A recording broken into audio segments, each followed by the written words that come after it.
I'm Todd Greene. I am the chair this year of the International Economic Development Council, which is the world's largest economic development entity. We represent over 5,000 economic developers and economic development agencies, not only in the United States, Canada, but across the world.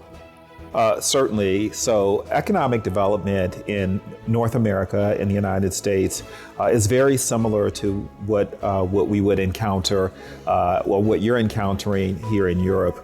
Certainly, a couple of the major concerns that we all face include workforce. That includes the quality of the workforce and the number of people that are needed in order to support our companies and other employers and meeting those challenges with having the most competent and well-trained individuals in order to satisfy that demand is huge for all of us.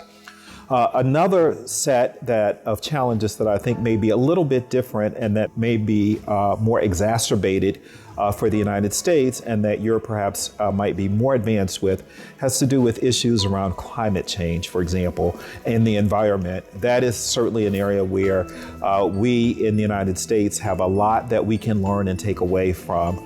And then perhaps another challenge that we face collectively that I think we're each looking toward how we are approaching these issues in both Europe as well as the United States. We both have a lot to learn, and that's how are we integrating those individuals who perhaps may not have had the same types of opportunities. So as we think about economic development, we should ask ourselves a couple of questions. For whom are we doing economic development, and how can we work more intentionally with ensuring that those populations who have been perhaps marginalized or overlooked have an opportunity to participate as part of the economy. We often talk so much about GDP growth, but we also don't talk about as much as we should about opportunities around economic mobility for people who are perhaps immigrants or part of minority classes, et cetera, people who perhaps haven't had a criminal background or experience.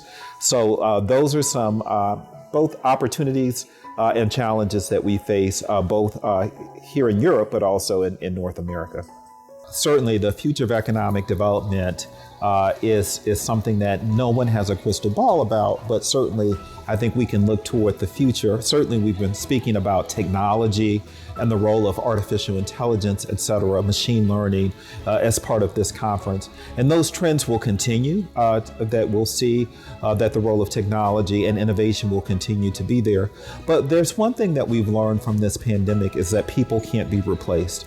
So we also need to continue to look at ways about how we can invest in people so that they can support the development of companies within our region. And we certainly need to do more of that.